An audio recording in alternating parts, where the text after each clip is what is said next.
Coming up tonight on Game All Nite, I'm joined by Eric Buscemi. And join me in welcoming our new charter sponsor, Game Toppers. Upgrade your gaming experience. Welcome to Game All Nite.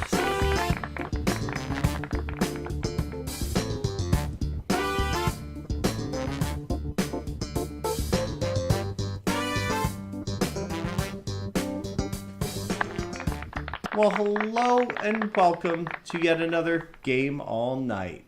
Tonight, I am going to be joined by Eric Buscemi, but before I bring him on, Dan, what are we drinking this evening? Well, I am pouring a solid Sender from Trogues, a local brewery. Dry hopped pale ale that I'm drinking tonight. It's pretty great. You just poured me a straight up, straight of hands Diamond Peak Scotch. Some other podcast I may name at a future time recommended it, and I absolutely love it. So straight up Scotch is not a bad way to go. No, not at all. So I believe our guest is drinking tonight as well. Eric, what are you drinking this evening? Hello. I made myself a cocktail because I knew I was coming on a show with a bartender. It is, it's kind of like a hurricane, but I doctored up myself. It's dark spiced rum with pineapple juice, orange juice, and a dash of grenadine. So I'm sensing a pineapple theme tonight because you got the pineapple shirt, you got the pineapple drink. I mean, you're not wrong. You're an island guy at heart. That's what I'm getting from this. It's true, but it's funny because we first interacted because I had showed some scuba diving pictures, and I wanted to call back to that, so I wore my tropical shirt and I made myself a tropical drink. There's a reason why I usually wear a Hawaiian shirt on the show, because bad things don't happen to people in Hawaiian shirts or tropical shirts, right? Never. I don't know. Have you seen Weekend at Bernie's? All right, that might be that's a fair be play. Lost on anyone that's younger than like 35. But oh, that's horrible. That's sad. They should see that because that's like that's a classic when we grew up. Yeah, that's a classic comedy. Absolutely. Now, what you don't want to do is trigger the latter day reboot of the Weekend at Bernie's series that is so popular in Hollywood right now. So careful what you say. No. What is this? What is this? That's what happens if we mention it like a third time. They'll just make a terrible reboot. I don't even think you have to mention it 3 times. They're lining up to make horrible reboots. What are you talking about? Oh man. But you know what? It's about the campiness that made it work, right? It's just, no cell phones, campiness, no camcorders on everybody's hands. So what have you been up to? You and I just got back from Origins. At the time of this recording, not that long ago, we finally got to meet in person, and you, vis-a-vis Punchboard Media, had a very successful little meetup, I think. Yeah, thanks. I mean, that was a lot of fun, and I'm getting to meet everyone at Origins that I don't yet know personally. It's always nice to connect faces to social media handles. For example, people that don't know you don't realize you're like 8 feet tall. So I was first introduced to about your belly button, but yeah, I saw that. I think I posted a picture of the cover of Twins as a kind of we can still hang out. We're still buds. It's all right. Yeah. You can be my DeVito. That's fitting. I'm cool with that. No, I am a short, bald Italian, so it works. Absolutely. Now I have some costume ideas for Halloween. There you go. I don't know if I'm coming up to New York or not, but there's no reason we can't cosplay at PAX, right? There you go. You gonna be at PAX? I am totally gonna be at PAX. It's in my backyard. It'd be remiss if I didn't. Seriously, I just got my media pass for it, so definitely be there. Yeah, I mean 2-hour drive. I mean that's more or less my backyard too. It's closer than any of the other major cons by I don't have to fly. And you know what? That's why I think that it's going to be hugely successful, because it's the largest East Coast con. Say that 5 times real fast. But it's it has that potential, and you have all these East Coast people who can just hop on a train and be there in no time. Yeah, up and down the seaboard. And then on top of that, this year it's not even going to be competing directly with BGG Con. Yeah. So there's not even going to be the issue of people have to choose one or the other, seeing some friends over. I mean, obviously, a lot of people can't afford to go to both, and I totally get that. I can't go to both, even if they don't connect. Right. But publishers will be able to. Publishers that, Bonacore last year was not at PAX. They had a cutout standee of Bonacore at PAX. But Bonacore couldn't make it because he was at BGG, because he had told a lot of people he would be at BGG, and I totally respect that. But now this year, being that he's a traveling salesman type, he can go to both. And I'm sure a lot of publishers will be adding PAX Unplugged to their rotation. Their already packed rotation of conventions, I might add. Right. And, the timing of it's great.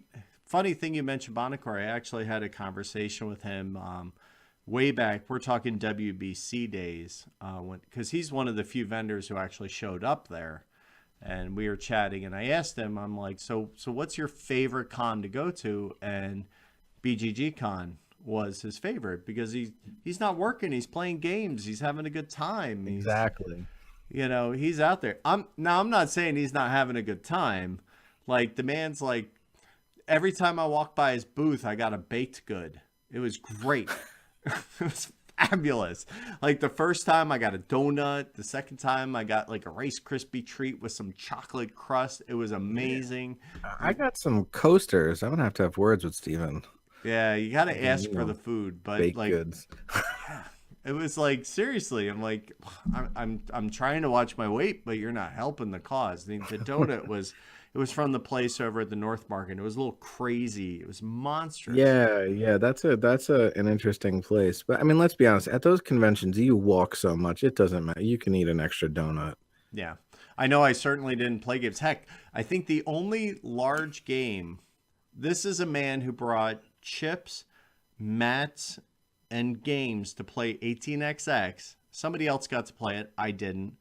But like, I was ready to play games. The largest game I played right next to you after your meetup, and that was the game. Riverboat, yeah? Yeah, we played that. But like, with your friend Zach, I might add. Yep. He's a little bit of crazy. If you ever want alcohol, just follow Zach around. He's bound to get their event. He's like an alcohol vining rod, right? Like, he will find it. It will happen. Yeah. I mean, it's true. He definitely brings the party with him sometimes. So yeah, that was like it. That was the whole thing. But the cool part was, like, we got to hang out and have a little time together, which I don't get that luxury every time. And like, you're booked, and I get to see you before you're on the show. We try not to talk about it because, like, we want this to be organic and fun, right? Yeah, no, definitely. I mean, yeah, I think there's plenty to talk about after a convention, so I'm not too worried about running out of things to say. Right. But yeah, I think the biggest game I played, by the way, was probably Spirit Island. Yeah, which was I you were played playing right next to you while you were playing. That must have been like heavy game hour for our little corner of the room there. It was great. But the cool thing was, Zach actually brought a fifth of whiskey along with him, so ours was a little more exciting than your average game. Yeah, I don't know. All I saw was an empty bottle. I don't know what you're talking about. A fifth of it. I saw an empty bottle is all I saw after one riverboat cruise. Yep, it did not cruise very well. Chris Kirkman wiped the floor with all of us, and that was the end of that. So you got hustled. Well, I got Kirkman, I think is. So, but we did meet on Twitter. And one thing that it was like an instant, like, friendship bond, because, in diving, we call it buddies, right? You have your dive buddy. You have to, dive buddies, of course. Yeah, absolutely. But you posted, I believe it was, so what other hobbies do you do outside of board gaming? I think was the question you posed. And I'm like, I saw your picture. Well, I scuba dive. And I'm like, that's my hobby too. Unfortunately, I don't get to do that as much as I would like, as I'm sure anybody who dives. Yeah, living in New York, I really only get to do it when I'm on vacation. So we're looking at maybe once a year. Yeah. So yeah, it was one of those things that normally I keep my my Twitter account pretty just game focused. I keep it light, and it's pictures of me playing games or me with my kids, and but every once in a while, like you want to get to know people a little better. You want to give people a little more that you're not just this robot that plays board games. So Right. yeah, I like to throw in every once in a while when I do something interesting or unique. So that's why I'd thrown that picture of me scuba diving. And also, I just thought it was a cool picture. A friend of my wife and mine came scuba diving with us, and that was who took the picture. I don't have that kind of equipment, so normally when I go scuba diving, I don't have pictures. Right. So it was just a rare opportunity where I actually got evidence of of the scuba diving, which I do have from like a decade ago. I have one other picture scuba diving. We had went with someone that the dive master had equipment because we were going shark diving. Okay. So I actually do have a picture from a decade ago swimming with sharks. Nice. I mean, Nice. they were reef and nurse sharks. I'm not talking about the cage thing with the great white sharks. So it's more like a Stewart's Cove kind of. Yeah, yeah. Exactly. And I mean, they swim right by you. They're absolutely harmless, and they don't care about you at all. No, But it's just in cool. The food's on the other side. That's all they care about. That's exactly. it. You got it. Right, and it's like I don't know. There's something about if people are ever interested in diving, I tell them at least go do a try dive. It's not that much typically. That's what my wife and I did. We were down on a vacation and our friends were divers already. And we did a try dive and we got to play with the equipment in the pool. And honest to God, like I can't swim that well at all. Like I could barely save my life, but I love diving. There's something about I love being underwater. There's just something about it. It's quiet, it's peaceful, and it's also so alien. Just Yeah. it's like a whole different ecosystem. And I mean, you can go down 30, 40, 50 feet, and it's just like a whole different world of things you'll never see. No, and I think that's it, right? It's that solitude, it's the feeling of flight, it's like an immersion tank, right? Yeah, and it's weightless. Yeah. When they give you your equipment and you balance it correctly. Now, granted, doesn't always happen, but when you got your equipment on right, you become what's called neutrally buoyant, as you know, and you just feel weightless, and it's out of this world. So I feel like I can finally share this story because I think you'll get it, Eric. So on this try dive that I got to do, number one, you have to realize like when I finally went back months later to go train to scuba dive, the guys asked, "Why do you want to scuba dive?" And I'm like, "To get over my fear of water." Like that's always fun to watch the instructor go, "I'm watching you." but we have a problem in aisle 6. We got to watch this guy. But the fun was when like we get off the boat and we try to go down, because like that's when you're buoyant, is when you can exhale and you can submerge, right? So I'm on my try dive and I think I had like 22 pounds on me, like in weight. I had no wetsuit because it was off of Playa del Carmen, so you didn't need it. The water was 80 degrees. It was fine. The dive master kept shoving weight in to me. I'm trying to go down the anchor line. I am literally pulling the anchor off the floor of the water. I am trying so hard to get down. It took 42 pounds to get my fat butt on the ground to actually I thought when I was just in Bermuda, it was still early, late spring. So I had to wear like a 5 mil wetsuit to go down. So they had to put 26 pounds on me. And I was like, oh my God, this is ridiculous. Yeah. I can't even imagine 42 pounds. 42 pounds. The vest just felt like I was wearing like one of those lead vests you wear at the dentist or something. I just like, you might as well just throw that on me. I'm going to go down like here. Yeah, it was like, do you have a spare anchor? Yeah, I'm good. I got you. There's no hovering for a safety stop. I mean, but that's like literally your whole dive is a safety stop at that point because you're only at like 18 feet. But you know what? Despite all that, I came back, and now like if I were to dive in that same configuration, it would probably only be 12 pounds, but still a nice 30-pound difference, because I would argue that it was because I was really, really fighting the process and the actual whole diving situation and holding a lot of air. And Yeah, I mean, there's definitely a level of comfort that's involved yeah, when now you're diving. now I'm like, you know, I used to call myself the air sucker because I would just go through air like crazy. Now I'm like, thankfully I could kind of last, as long as everybody else. I still use a little bit more than I'd like, but it's still, you know what? I haven't dove in a year and a half. Year and a half? Yeah, now you're making me want to go again. I guess I won't be Well, yeah, back. Maybe I'm I gonna mean, go I was diving just instead. I was just there a few months ago. I was just in Bermuda a few months ago, but now I want to go back too. I know, right? That's what it is. It ended up being, so I do all these things. I ski. I do, at the time I did board games. My wife and I never did anything together. And the diving we went through together, and she's my buddy. And primarily she's the one I dive with. And it's now this thing that we can like, oh, hey, we want to go on vacation. Let's go someplace warm. I now don't care if I burn and become a little red lobster man. I don't care because we're going to go diving eventually. So now it shapes where we choose. Do you find yourself taking vacations where that is part of it? Well, my wife is also my dive buddy, and Awesome.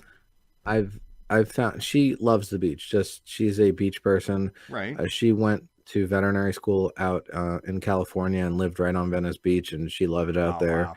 So I mean, she did a semester away in Australia, and so I mean, yeah. So it's not hard to convince her that we should go to a beach vacation, and then we both like to dive. We've both been certified for a while, so. Nice.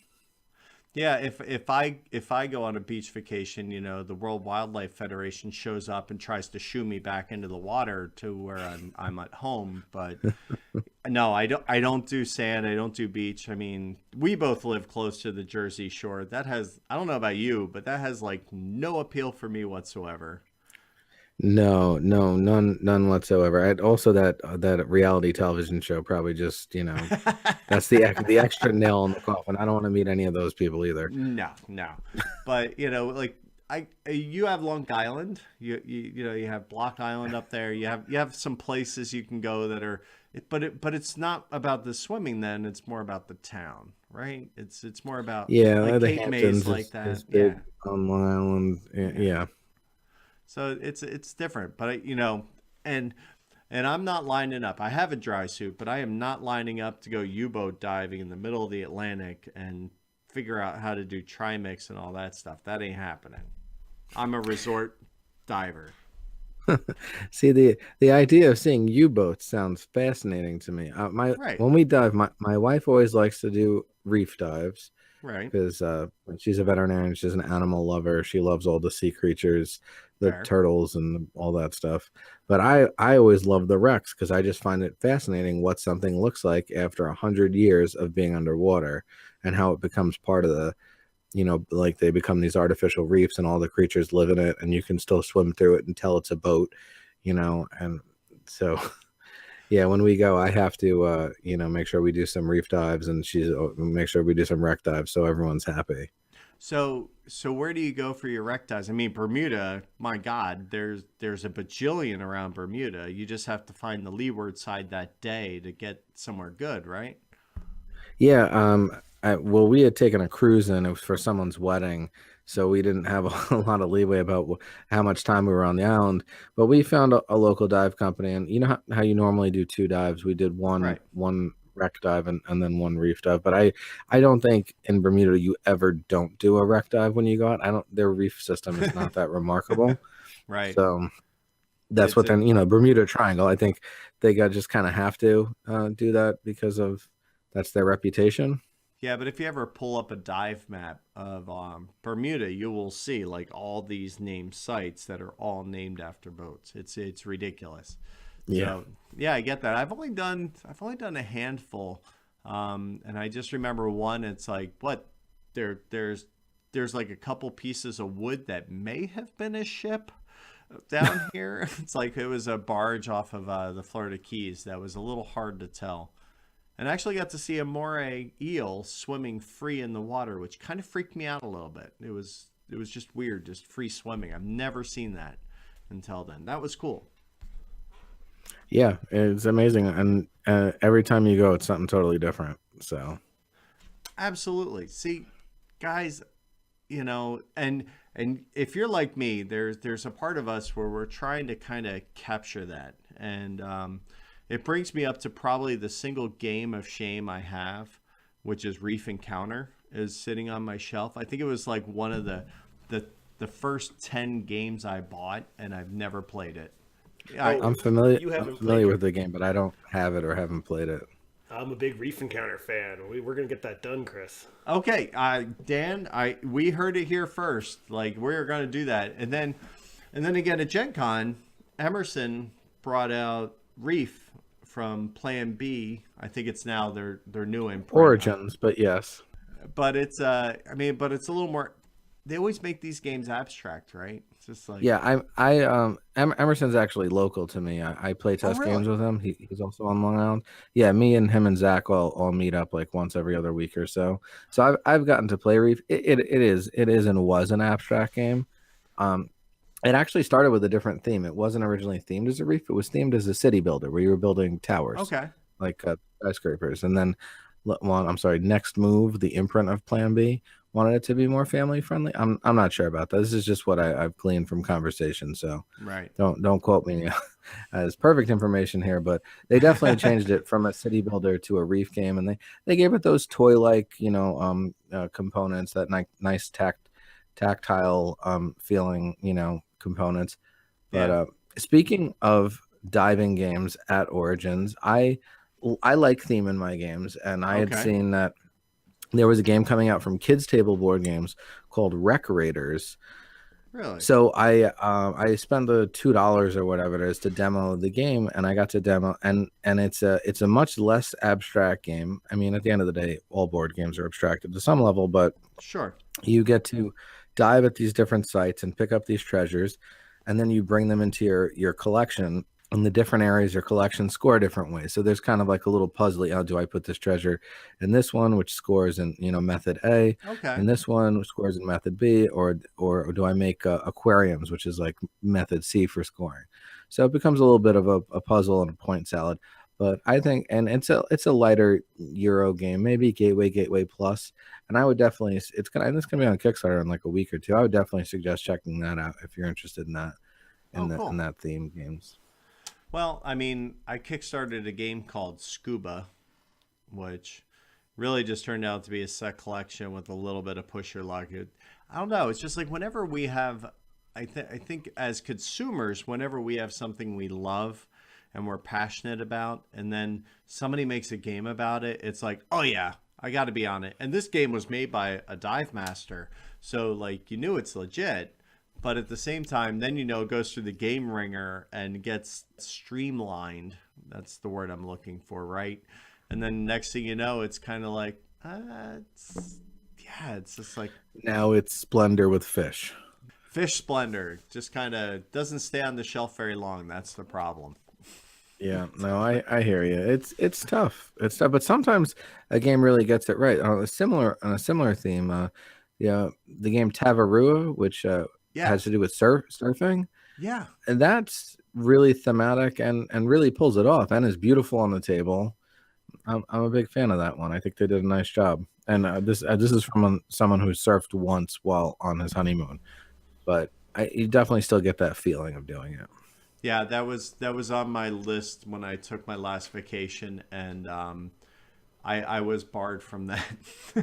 She's like, no, you're not going to do that. But no, I'm right there with you. Like it seems like, oh, that's got to be so cool and fun. And I'm like, she's like, no, because when will you do it? You'll never do it because there isn't really surfing on the East Coast. I mean, there's some. that is true. There's really none. There's not. That's ultimately, a very West Coast thing. Exactly. We don't have the brakes. I get that. You can boogie board, but you stand on it. It's stand up. Today's media creator shout out goes out to Berkey and the Badger Board Game Babble Show. If you haven't heard these two guys, they are quite hysterical. I'm a fan of both, and certainly you must check them out. Find them wherever you find your friendly neighborhood podcasts. I love a hurricane. Been to New Orleans? New Orleans is my favorite place in the whole world. And I've been there thrice now. And Okay. I told my wife I would move there in a heartbeat. I absolutely love it there. The culture, the music, the food, the temperature, everything. And my wife's like, God, it's a little too dirty. And I was like, yeah, no, I think that's one of the things I like about it too. And she doesn't mean like dirty, like debris, just like just a little grimy. I'm like, yeah, no, I get that. I'm cool. I'm like, cool. It's got I'm the cool grit. with that. Yeah, exactly. Like I get that. We're from Queens, honey. I think we'll be fine. Like, you know, you're from Philadelphia, right? Like, Yeah. like It's like, no, scares I know exactly what you mean. We got to go down right before Katrina. Actually, we were there in the March before Katrina hit in the fall. Were you there for Jazz Fest right before Katrina? Because I was there for the Jazz Fest right before Katrina, which was the spring before Katrina. No, it was we weren't during anything specific. I think it was like March, and we just went like we had driven through a hurricane and given up plane tickets because they canceled our flight, so they refunded them. So we were like, well, let's fly somewhere for a long weekend. So we went down to New Orleans, and it was awesome. Like, I love eating at NOLA. That was amazing. We went to Commander's Palace. That was kind of meh. It was good, but I'm like, it was like Not worth the hype. no. It felt like I stepped back in time and ate food from like '82, and I'm like, you know, I get it, but at the same time, like, I don't remember anything about the meal except for the bananas Foster. And like, I was a chef for 10 years. I remember good food. And I don't think I've ever eaten a bad meal in New Orleans, but I got to be honest with you, some of my favorite meals have been street food. yeah, Like po' boys and those donut, the beignets, and you go down by the French Market and muffalettas. But I mean, yeah, there's really good fine dining too. What Porticol, I had one of the best steaks I've ever had in my life. I'm pretty sure it just had like 4 pounds of butter on it, but yeah. Well, that it helps. was a really good cut of steak. Would you like a little sacrilege? So we did Yeah, go that for thing when you go to New Orleans, you kind of have to do the thing where you have to go on the search for the best hurricane, right? Okay. You got to try a bunch. I personally like the one at Lafitte's. I mean, McFarland's was good, but Lafitte's was where it was at. Like, it was just like, Yeah, no, I think the most famous one, that's the McFarland's one, yeah, but it felt, right? it just I felt don't think those are good at all. no, it felt very I think commercial. they taste like thin to me. Yeah, exactly. And I get it because they do so many. I mean, don't get me wrong, the courtyard Yeah, they're was mass awesome. produced. Yeah. But brunch at Three Sisters, I remember that like Yes. yesterday. Yes, we had that. We flew in the morning and we went right there, and oh my god, there was so much. It was like just endless. And endless lines outside of in the food. courtyard, it was. Yep, I need to with go back. live jazz music playing. Yep. So the sacrilege comes in where I asked my friends to rate the hurricanes because we must have had like 6 or 7 because we even went up to like Snug Harbor, caught a show, and did some stuff like that and had a couple all over the place. She liked the one. O'Brien's are the most famous ones. Yeah, that's it. Man, those are lousy, but go on. Yeah, it felt like powdered drink mix, like Kool-Aid. But That's what those are. yeah. No, she liked the one from Bubba Gump. Okay, that's probably the same level of commercialism, but hey, you know, if that bartender that day knew how to make a drink, you know. I know, but the carriage ride. I bartended at TGI Fridays. I could make a drink. There you go. No one ever goes, to TGI Fridays for a drink, but you know. And when they're there, they're not complaining. Yeah, I promise you, this drink is good. Introducing the all-new convenient travel edition of Game All Nite. Perfectly sized to fit in your phone or audio device, the Game All Nite audio show is now a podcast you can take with you on the go. featuring the witty repartee you have come to know and love from the video show, but with no distracting pretty sets or guests to get in the way of your listening enjoyment. Now you can play along in the comfort of your car, filling your ear holes with soon-to-be classic episodes and games galore. Find links, news, and episode guides at GameAllNightShow.com. Download yours today. Welcome back. I still have Eric here. He hasn't left. His drink is half full. Yes. Or half empty. We might have to reinstall after this segment for the game because, you know, games are always improved by alcohol. So we'll definitely have to. We'll have to see how that works out for you. All right. So we need to get into the meat of this, and that's got to be the one thing that's kind of occupying, I think, probably some of the biggest chunk of your time these days, and that's got to be Punchboard Media. Am I correct in that? Yeah, you know, I would agree with that statement. I mean, I do written content. I'm an editor, writer for a living. That's my my day job. So that's my wheelhouse. Not a video guy like you. This is wizardry to me. But so yeah, and that's the Cardboard Horde. So I put out maybe one thing a week or so. Sometimes blog posts, sometimes reviews or previews of games. Okay. I most recently I just previewed Starship Samurai from Isaac Vega and Plaid Hat, which I got to play at Origins. But yeah, that's a small thing. Like, it doesn't take too much of my time. But what else I've been working on, which has been a collaboration between a lot of people, is the Punchboard Media stuff, and that is something where I do a lot of the website stuff for that, and just wrangling people and staying active in the Slack, and just just being there, being supportive, helping out people with stuff they need. Okay, so for those of you who don't know, how would you explain what Punchboard Media is to the community at large? Because I know it's a multi-headed beast, as it were, but it all falls under the same umbrella, right? Yeah, I mean, there's more than 30 different entities, and some of them are one person, like the Cardboard Horde is one person, but some of them are many people, like the What Did You Play This Week podcast or Tantrum House. And there's a lot of people in those entities, but there's probably more than 30 entities now that all produce content and then share it on the Punchboard Media page. It's a loose collective of board game content creators that are just banding together to boost their signal and to spread a message of inclusivity and welcomeness, friendliness. In gaming, so that's the goal. So while there's not necessarily like a huge restriction or anything like that, it's kind of seems like it's a lot of different types of media, and it's a lot of different people in the media, right?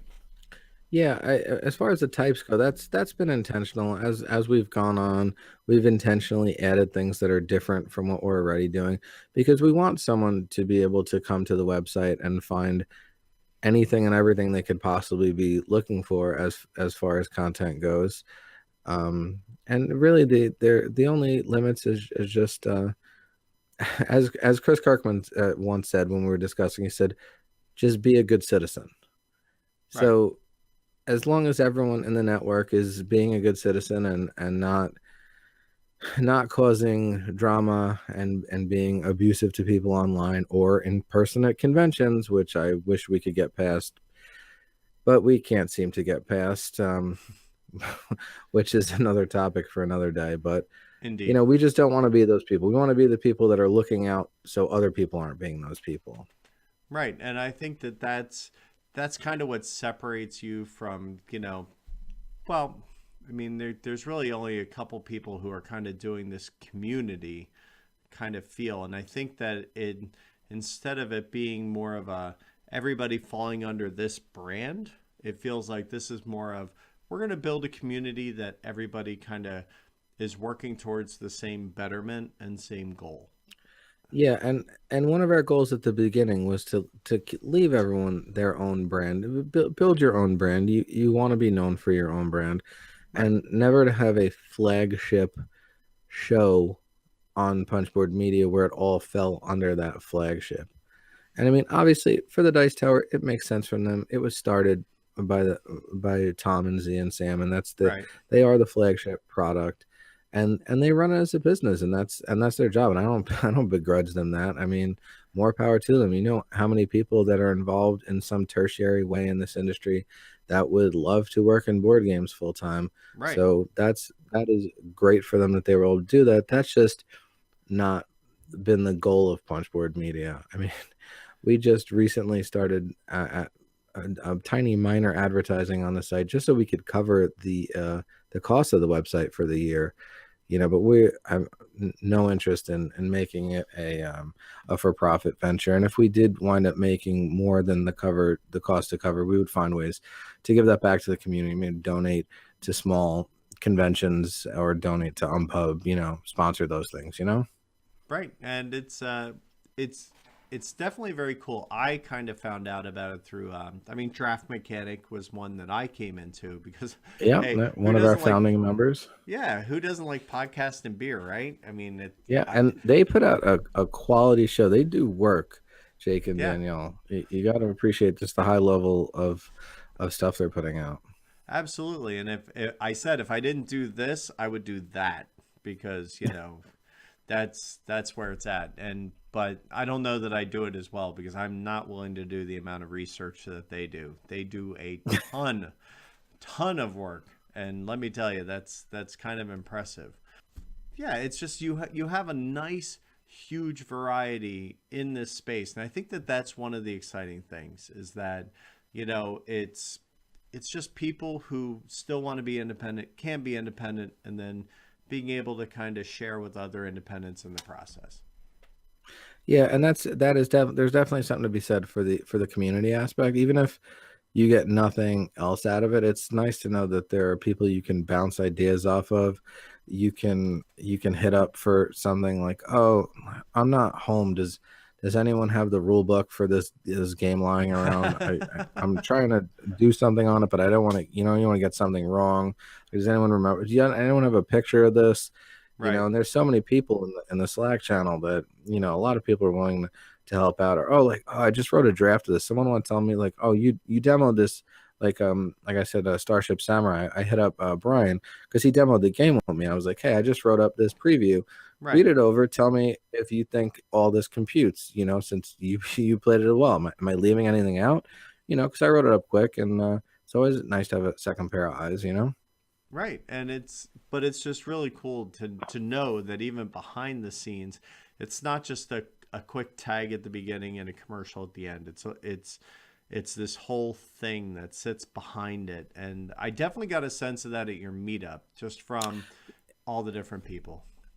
Yeah, I'm like beyond thrilled with how that went. So many people came and supported us, and all of the Punchboard Media people that were at the convention came to that. I mean, and we're talking like Paul Grogan is like the hardest working person in the industry. Indeed. Like, you know, and he was at the CG booth probably for 14 hours demoing that day, and he came by afterwards, and, you know, just everyone came, and it was so nice to, you know, to get to meet people and talk to them in person and shake hands and be like, hey, you know, I've been following your stuff, I've been chatting with you online. But like, it's just great to make that connection. Absolutely. And, you know, on the other side of things as a creator, it's just nice to know that, but I haven't really met too many people in this business that haven't been that way, you know, that haven't been welcoming and open and helpful. Yeah, there is definitely something to be said. And I think that's what keeps a lot of people going in this hobby and keeps a lot of people interested in this hobby, and is why the hobby is growing, is because so many people are just so generous with their time and willing to chat with people online, even if they're like Rodney Smith is a huge deal, and he's chats with everyone that leaves him a comment on YouTube or hits him up on on Twitter, and if you run into him at a convention, and he's not the kind of person that would look down on you for being a small time creator or just a fan or, you know, a board gamer. And that's excellent. Yeah, it's absolutely amazing. I love what you've done with it, and I love to watch it grow from the sidelines and see just how it kind of expands and see who's coming next. So if people want to learn about it and find other shows and other things to seek out, what is the best place for them to do that? I mean, just direct at the website. It's www.punchboardmedia.com. And we're also on Twitter at Punchboard Media and on Facebook and Instagram as well. All right. Those perfect. I don't have a Facebook account or an Instagram. So those are run by other people in the network. But if you hit up the Twitter or the email, you'll directly find me. So awesome. And, you know, thank you for keeping that community going. I know that it's nice to have validation that what you're doing is having an impact. And, you know, I think the probably 200 to 300 people we saw the other night were definitely showing that they love what you guys do. And that's just amazing. Yeah. Like I said, that's just that's the support from so many people in the industry. And I mean, like designers and publishers and developers that were there, and just people that love to play games. I mean, that's what it's all about at the end of the day. And that it was focused on being social and playing games. That's important to me, and that it didn't become like a binge drinking event where people were a mess when they left. That's not the message. I know I'm having a cocktail now, and I do like to have. We're a not drink looking now and then, hypocritical. I finished a fifth while I was there. You know, the easy route. So, Although I will say, airport security people have no idea what to do with board. You would think they all must X-ray like bombs. I don't know what it's like. A deck of cards, and they're like, "What is this?" yeah, like it's a deck of cards with pictures on it. Like, go through it. I don't like. I There's have no wires. It's not ticking. What? I have the best story for this. So when I first started getting into board games, my wife and I went on a dive vacation to Curacao. And when you go on a dive vacation, if you're like me, like one of the carry-ons has all of your regulators and, you know, your dive mask and the big stuff that you don't want to chance in your checked baggage, even though you have a whole suitcase full of checked baggage that's 40 pounds dedicated to diving. But so I had that bag, and I decided it would be a good idea to see just how many board games I could bring on the plane to Curacao. So on the flight down, I get stopped, and on the flight back, I moved a lot of the games into my wife's bag. And one of the things I had was Carcassonne, and I had all the tiles in a Ziploc bag in a square tube that totally freaked them out because it looked like a block of C4 when they actually like scanned it. He's like, we can't see through this. What is this thing? And I'm like, you got to see it. I can't tell you it's a game. You're not going to believe me. So we opened up the bag, and sure enough, it's all the Carcassonne tiles. Look like a brick of something that the scanners can't process cardboard is what it boils down to. That is so weird. Of all things, you would think something so light and organic would be. Yeah, it easier. Just comes across as a dense block. And so, yeah, my wife got stopped and completely, you know, taken in the other room, searched, and done all that because I loaded her bag with the Carcassonne. So she still does not. Oh, I'm sure that won you some points at the beginning of your vacation. No, it was at the end, thankfully. I've always wanted to play Cash and Guns on a plane. I think that would be awesome. I think you're just begging for trouble, Ruben. No, I think it'd be great. I think you should play 2 rooms and a boom. I think it would be just fine. I think that would work. Yeah, that'd be good too. Yeah, first class coach, pit them against each other. It'd be awesome. Yeah, draw the curtain. Well, all this talk about games kind of has me thinking that we should play some kind of game. So we'll be All right right, back let's do it. after this.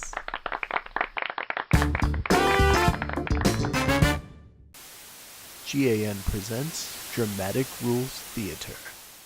Area of the dungeon, you are rescued by the townsfolk and can count the points you've earned. If you haven't gotten an artifact yet, or if you are still stuck in the depths, then you can't be rescued. You lose the competition, which at this point is the least of your worries. Once you've picked up an artifact, you can also make your way back to the place you started, outside of the dungeon. If you make it all the way back before being knocked out, you will receive a mastery token worth an additional 20 points. Remember, if you don't have an artifact yet, you can't leave the dungeon, or even be rescued.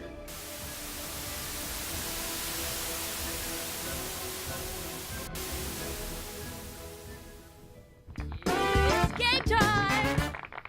All right, so I'm back, and Eric has said yes to playing a game with us. It's amazing. It's like I told him he had to or something.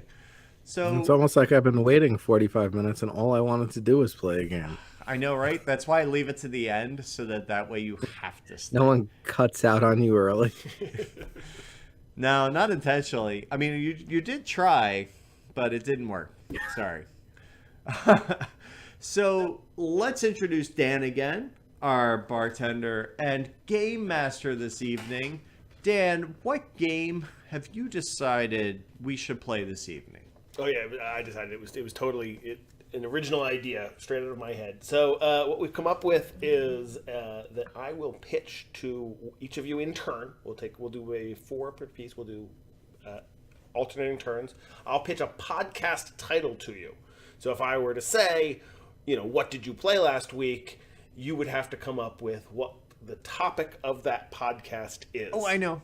And I suggest, riff on it a little bit. Try to come up with, based on what we are hearing, what you think it might be. Because creative ideas might be a way to earn half points here. Okay. So there's kind of a dealer's choice. And we can steal, right? Like if I don't get it, Eric can grab it, right? That's correct. If the person when you don't get it.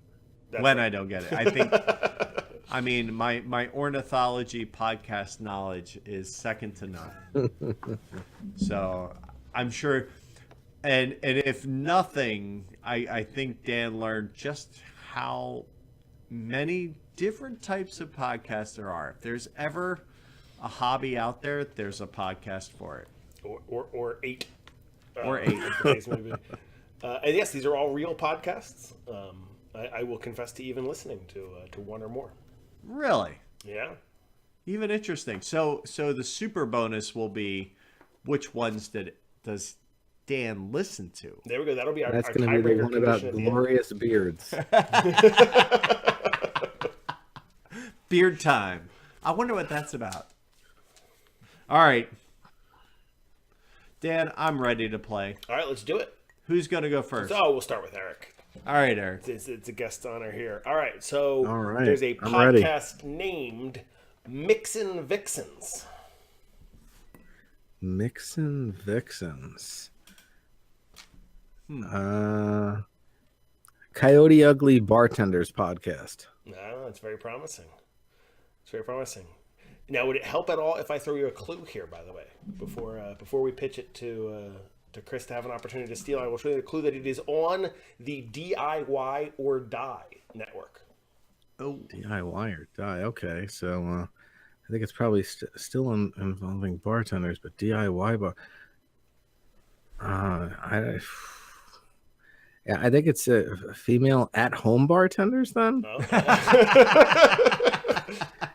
Exciting prospect. How to mix drinks at home? I like the Coyote Ugly theory. That is not accurate though. So Chris, with a chance to steal. I like where your head's at though, because that totally. But it's on the DIY. Oh my goodness. That just made it harder.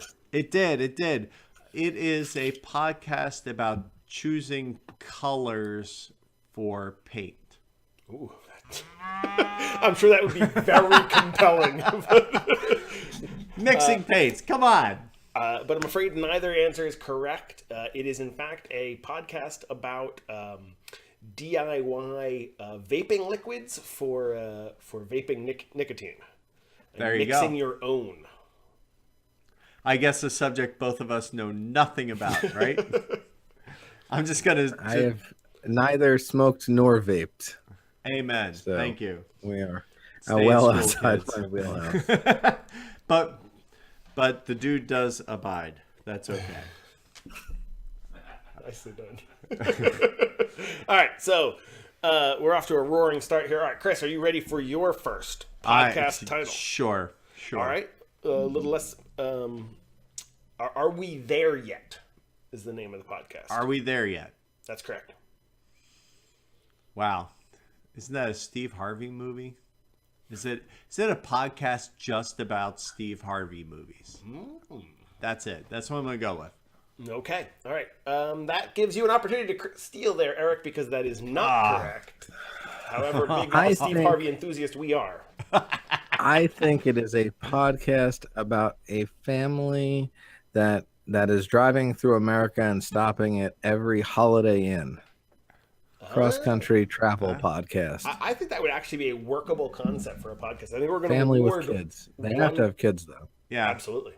Yeah. I think we're going to award 1 point for a very promising theory, but the actual reality is that it is a podcast about space exploration. Okay. We're not there. Won't be there in my lifetime. Hold on. I need to get there now. Yeah, right? Space Force. Okay. Not to be political. But let's go. All right. Next one. Yeah, let's move on quickly. Okay, Eric. There's a podcast called Limited Resources. Oh, I like the sound of this one. Limited resources. This one's going to be about electric cars Ooh. and hybrids. Electric and hybrid vehicles. I like the theory. So I will. Well, I like that answer. We'll give you a hint here that it is game related. Really? It is game related. Oh man. Limited resources. I'm totally not stalling for time. No, not at all. Let me repeat I'm not stalling both the for clue time. and the answer. I got you. It's Steam. Buying Steam games on a budget. I like that. I like that. They Might always be have another partial sales. point, unless Chris can steal here. So it's not that. It is in fact not So about I Steam. think it's about building home computers on a budget. Well, see, going with a similar concept. It was, but I'm kind of like, it's a build out, keeping it cheap, $500 PCs. I don't know. That's what I got. It is in fact a podcast about the limited formats in Magic, Draft, and Sealed. So it's about Magic: The Gathering. Oh, and you used to play Magic, so Yeah. I And- did too, and but that was an in avid- 1998. I don't think even they had those formats. Did then. they even have 5 colors then?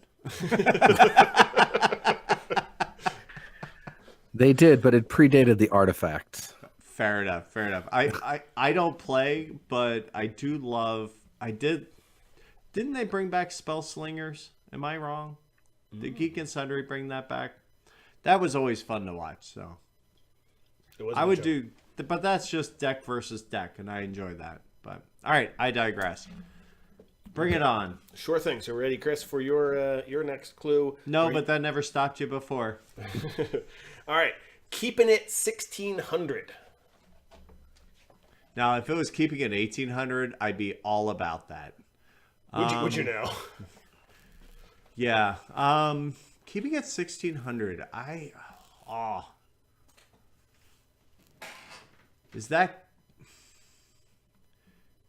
a podcast? Well, that would be a little ironic if it was about a podcast about learning to live in medieval times. Well, that's not medieval. 1600s would be pre-Revolutionary War. I'm going down the wrong path here completely. I know it. It's about... No clues right here. No. So, okay, it's a podcast about living life without electricity or pre-industrial revolution. Well, very promising. Very promising. Incorrect, but very promising. Eric, do you have an attempt to steal? It is a podcast about famous Renaissance folk. Well, going down the same avenue. It is, in fact, the 1600 is a reference to 1600 Pennsylvania Avenue. It is about U.S. politics, and that is the address of the White House. I think I'd rather vape than do that. Or learn saying, about hey, Renaissance painting. You don't think we're generating a lot of subscriptions to these podcasts in the course of this? Hey, you know what? It's if it drives somebody to look them up, then more power to them. Okay, where were we? Are we back to Eric now? I do believe, sir. Okay, how about helping friendly?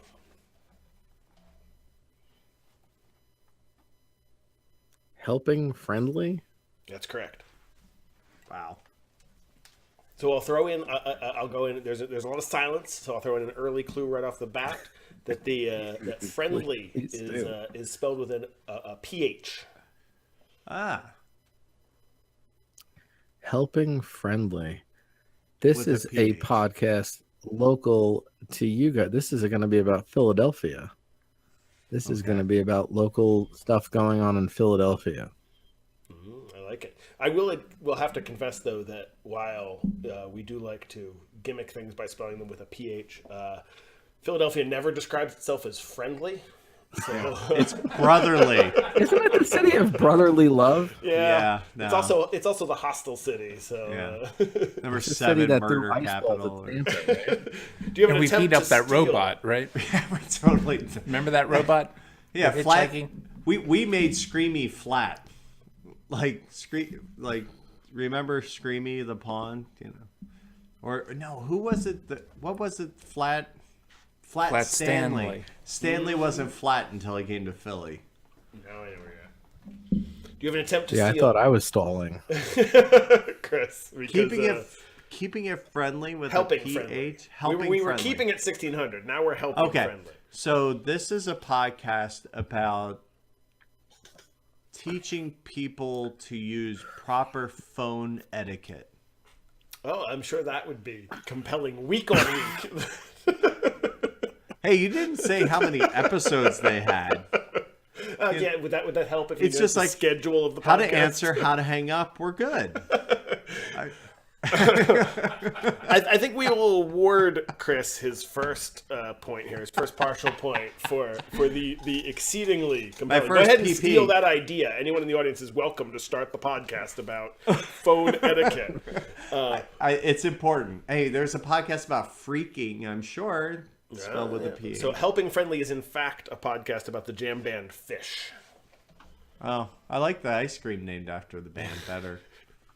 There's actually These all another make flavor sense coming out. after you tell us the answer. Right? They totally do. It's the leap of faith to get there. You know, on this podcast, I found that we learn something. We all grow a little bit. Do we know? That's my goal as a bartender. I want to make sure that your drinks are full and that you learn something at the end of the night. Not only our bellies, but our mind. Okay, Chris. Your next podcast is the Dirt Bag Diaries. Oh, I think, doesn't Chris Renshaw run this podcast? The Dirt Bag Diaries. Okay. Yeah, that's the professional stall is when you restate the question and then point that out. Is it helping? Not at all. Because there's so many dirt bags. Wow, I could go political again. There's so many places to go with this one. No one went political on the actual political podcast. That was I know.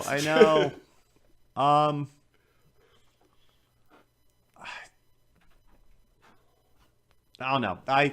Oh, okay. There's not even a guess. So anything it's a whatsoever, struggle. Eric, will be better than what Chris was able to produce. I got here. nothing. What do you got for the Dirt Bag Diaries? We earlier discussed the Jersey Shore. I'm pretty sure this is the podcast that the cast does after hours in between episodes. Oh, it's like the Talking Dead, but for Jersey Shore. No, that's it. I'm right on That's this one it. too, aren't I? This is what the situation is doing after all these years. No. It is in fact an outdoors podcast about climbing and adventure travel and outdoors topics in general. Like, I could get into that, but wow. Branding, yeah. Yeah. I mean, so Chris does do a podcast called The Dirt Bags of Holding. That's what it is. Ooh, I like this. Yeah, that's what, you got me. Okay. My brain was going there and wouldn't leave. All right. So we'll go into our bonus round now. These are worth double points. Oh, which 2 times 0 is still 0. So now we've reached the hard ones. Good. Right. We were cruising up till now. Otherwise known as the underhand pitch. So Eric, for your final podcast title, Wow. Between the Sheets. This is not going to be what I think it is. So let me think of what it actually is. And this is not a family-friendly go ahead show. and so have elaborate fun. on what you think it is as well. This is Well, it certainly sounds like something that would be on the Playboy channel after hours, but I think it's going to be something like weirder than that. Between the Sheets. It's like, oh my gosh, you can't name it that. It's dirty. Right? No, I know. Like this could be like, is Sheets spelled with a Z? no. I won't answer. How to How pump about that? gas How about we go and with get a burrito. Hey, this is Wawa country, anyways. Between the Sheets. This is going to be a podcast of the woman who just came out with the tell-all book about sleeping with Trump. I already forgot her name, but Stormy Daniels. it's our podcast. Really? What is it is not correct. Though I like the vision of It's available Between on- the Sheets with a Z, which is about like a trucker's It's a diary paperback, of- 10 pages.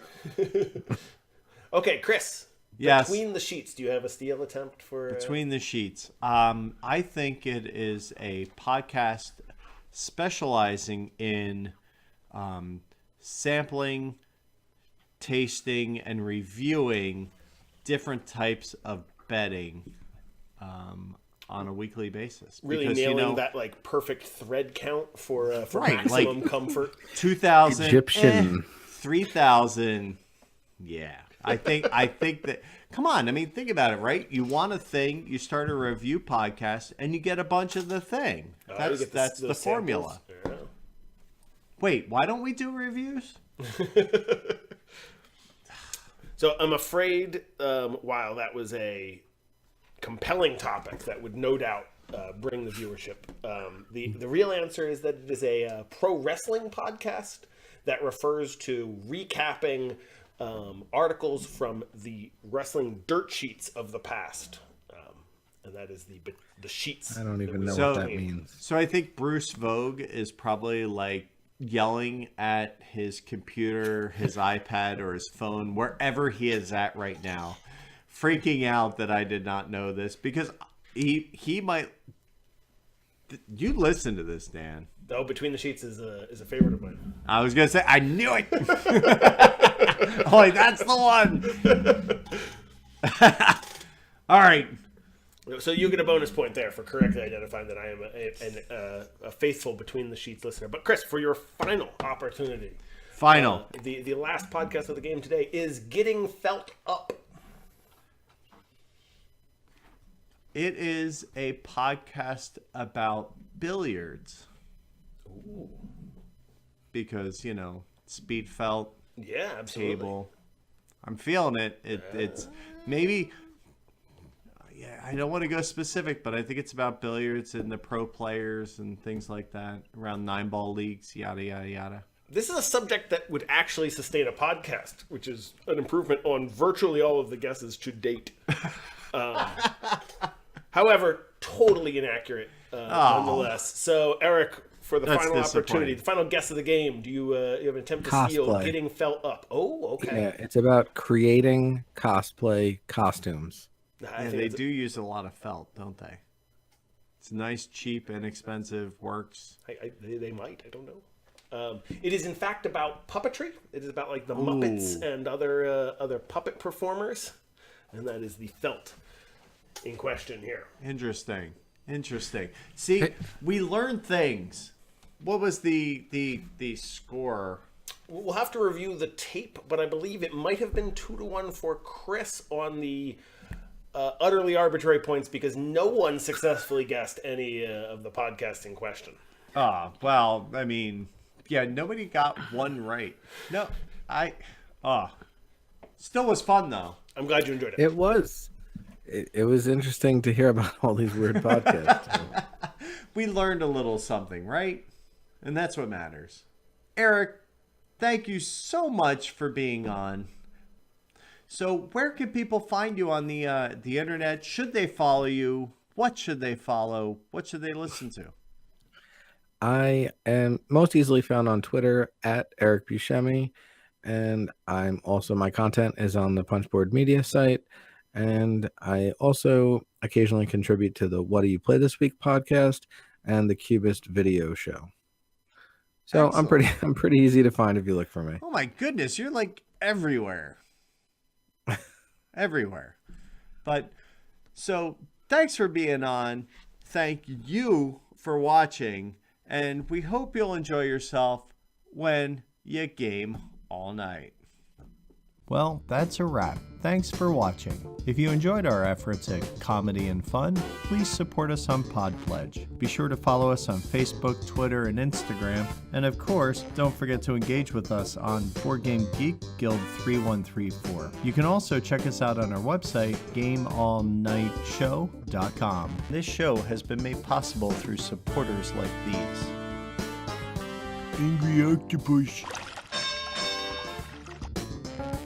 Origins. Did I say Gen Con? Really? Yeah. Wow. You're already jumped onto the next one. I'm not going, so it doesn't matter. But I think hope they wake up for the second half of the show. Right. And now just fade in. The night before, I was playing Arkham Horror in the hallway, and people, I don't even know what meetup this was, but there was some meetup in a room. I think it was like a kind of thing where everyone brought a bottle of whiskey that went. And people were stumbling out of this room. Some guy didn't have his pants on. What are you doing? Yeah, and so this guy without his pants on, he comes up to the table where we're in the hallway in the main drag of the convention center, and we're playing Arkham Horror, the card game. It's a card game, just cards with the the Cthulhu theme on them. And he starts like slurring his words, and he's like, I love Dead of Winter. Nice. And like everyone looks up, and he's looking at the game, and he's like pointing at us. I love Dead of Winter. And then he looks at Craig. I was playing with my friend Craig, and he says, "Are you the treasurer?" Because he meant to say traitor, but he couldn't find the. And Craig's like, "Oh, you got me."